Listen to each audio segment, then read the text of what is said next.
dan menimbulkan kekeliruan waris, masalah wali nikah, isu mahram, perkahwinan dan sebagainya, itu tak boleh.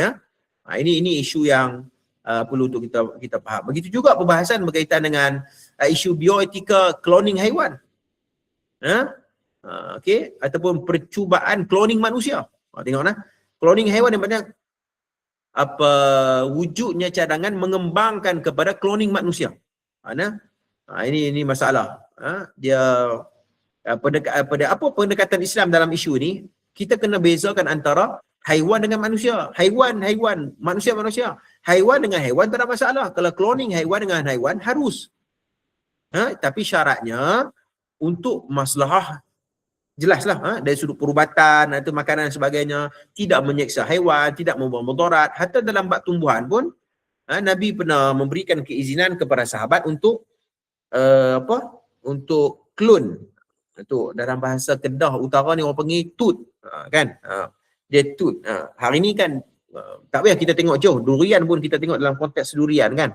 Durian daripada zaman dulu mana kita dengar pun durian durian IOI lah, durian duri hitam lah, durian durian king, kan? Durian king dan sebagainya. Tak pernah dengar pun. Waktu 80-an, 70-an sebelum, tak pernah dengar pun. Tapi macam mana benda tu boleh berlaku? Kerana teknologi ataupun kita kata diklon dengan satu benih dengan satu benih yang lain. Boleh ataupun tidak dalam sudut syarak? Boleh. Harus hukumnya. Kerana itu bukan melibatkan manusia. Kerana itu melibatkan haiwan ataupun tumbuhan. Harus. Huwallazi khalaqalakum ma fil ardi jami'a. Itu dalilnya. Dalam surah Al-Baqarah ayat 29. Dialah yang menjadikan segala yang ada di bumi untuk kamu. Okey. Adapun cloning manusia hukumnya haram. Ijma' ulama kontemporari. Kerana apa? Laqad khalaqnal insana fi ahsani taqwim. Kerana penciptaan manusia itu bersifat unik. Yang paling terbaik yang Allah cipta. Jadi cloning ini menghilangkan keunikan penciptaan manusia, tak boleh. Larangan mengubah ciptaan manusia, ciptaan daripada Allah. Wala amrannahum falayughayyirunna khalqallah. Surah Nisa. Allah tak bagi kita mengubah penciptaan manusia. Tak boleh. Itu isu yang berlaku. Baik, kemudian okey, peranan agama Islam. Peranan agama Islam sebagai panduan hidup sangat penting untuk memberi bimbingan agar kita memperoleh kesan positif ilmu, pengetahuan, teknologi dan menghapuskan kesan negatif. Baik, bahagian yang kedua, paradigma hubungan agama, ilmu, pengetahuan dan teknologi. Ya, paradigma sekular, paradigma sosialis dan paradigma Islam. Ini penting untuk kita tahu perbezaan antara ketiga-tiga ini. Dan kalau kita tengok sendiri,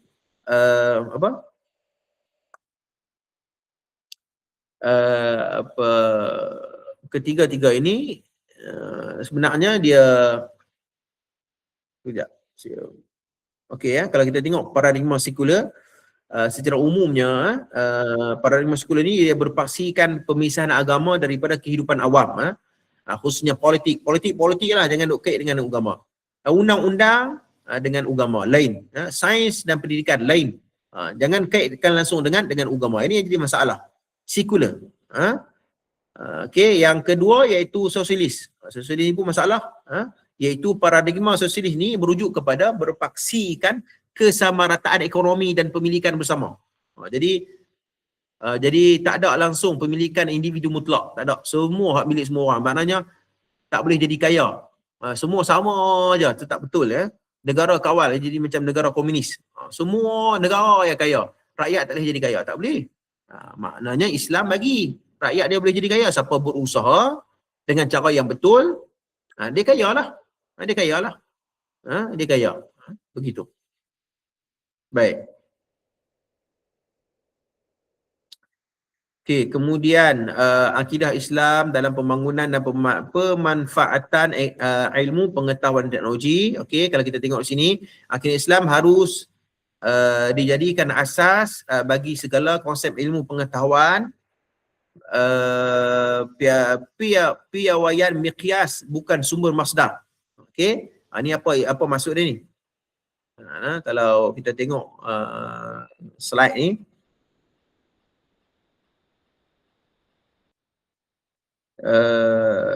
sekejap.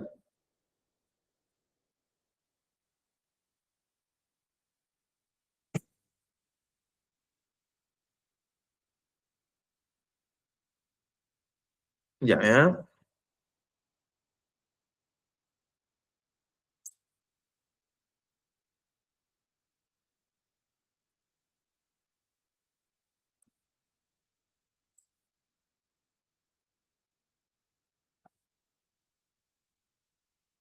Okey ya. Kalau kita tengok akidah Islam harus dijadikan asas bagi segala konsep ilmu pengetahuan dan teknologi. Okey, jadi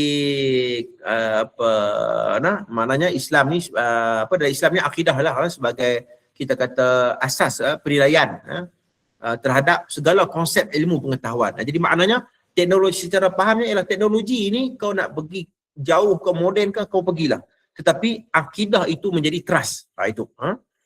Kemudian konsep ilmu pengetahuan dan teknologi, okey,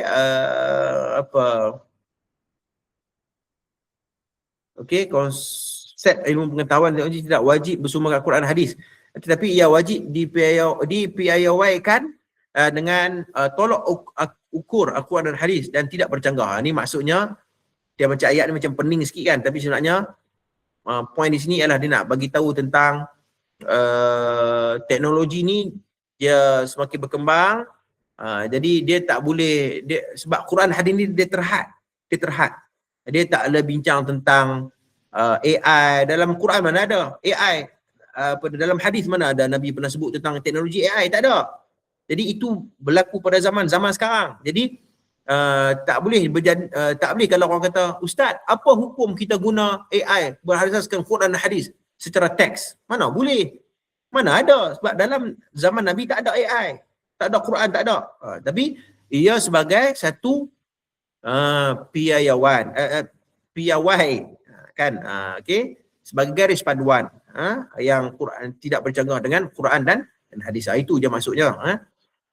Baik, implikasi penolakan konsep bercanggah akidah mesti ditolak. Teori Darwin ditolak kerana bercanggah dengan Quran yang menegaskan Nabi Adam adalah manusia. Ini yang saya sebut tadi ni. Teori Darwin bercanggah dengan Al-Quran Karim yang Allah kata bahawa Allah mencipta Nabi Adam adalah manusia yang pertama. Implikasi penerimaan ilmu pengetahuan teknologi diambil dari golongan bukan Islam kafir asalkan tidak bercanggah. Maknanya bolehlah ambil daripada orang kafir tentang teknologi. Tapi dia tak bercanggah dengan akidah dan syariat. Dulu pernah timbul isu vaksin kan. Ada orang yang pro vaksin dan anti vaksin di sini. Kan? Dulu ada orang kata vaksin ni main daripada Yahudi lah, Yahudi tak boleh lah menjahanamkan Islam lah. Payah macam ni, payah. Ini prinsip umum, ini prinsip asas bahawa teknologi siapapun berkecimpung dan berjasa kepada umat manusia, itu ialah peranannya. Islam boleh guna walaupun ia datang daripada kajian daripada orang bukan Islam. Tak ada masalah. Sebab tu isu vaksin, saya pro kepada vaksin. Tak ada masalah. Selagi mana kajian itu beri di atas kajian sarjana-sarjana yang berpaksikan kepada kaedah-kaedah ilmu yang betul. Okey. Kemudian syariat Islam sebagai piawaian pemanfaatan ilmu teknologi. Okey. Jadi syariat Islam harus dijadikan piawaian pemanfaatan ilmu pengetahuan teknologi, ketentuan halal haram, hukum hakam syariah masih wajib dijadi tolak ukur, penolakan pragmatism, piawai manfaat yang dipakai barat mesti dikoreksi, boleh dimuhasabah baliklah. Okey, piawaian syariah adalah piawaian yang benar kerana bersumberkan daripada Allah dan pengetahuan mana yang hakiki dan manfaat berbahaya kepada manusia. Ini pentinglah.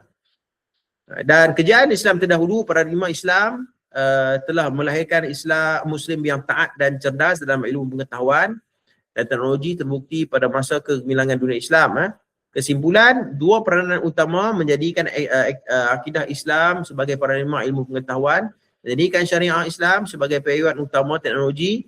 Janji Allah, jika penduduk beriman dan bertakwa, Allah akan melimpahkan berkat dari langit dan bumi. Inilah antara yang kita sebut berkaitan dengan kelas kita pada tengah hari ini. Okey. Jadi saya setakat tu dulu kot. So berhenti awal pula. Saya buka soalan, kalau ada soalan daripada tuan-tuan.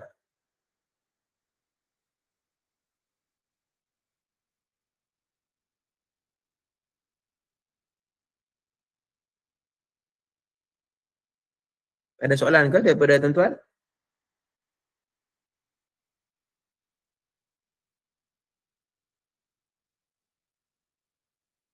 Okey, kalau tak ada soalan. Ya, salam. Ya, sila. Waalaikumsalam. Ya, sila saja.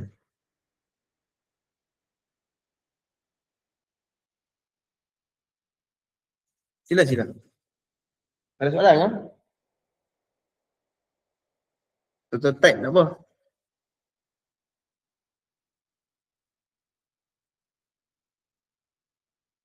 Okey, kalau tak ada apa, terima kasih semua atas perhatian. InsyaAllah rasa bulan depan pula kot. Rasa bulan depan pula kita akan membahaskan pada sisi yang kedua bagi dua subjek ini. Jadi tuan-tuan kalau tak faham tentang tugasan ke dan sebagainya, tuan-tuan boleh tanya dalam grup lah. Tuan-tuan boleh tanya dalam grup jika ada masalah dan seumpamanya. Kalau tuan-tuan ada soalan pun, tuan-tuan boleh tanya dalam grup lah. Tak semestinya dalam kelas. Okey, terima kasih semua atas perhatian. Mohon maaf daripada saya. InsyaAllah jumpa lagi pada kelas akan datang. Qul qawli hadza astaghfirullahalazim li wa lakum. Assalamualaikum warahmatullahi taala wabarakatuh. Assalamualaikum. Terima kasih Ustaz. Baik, sama-sama. Allah fiik.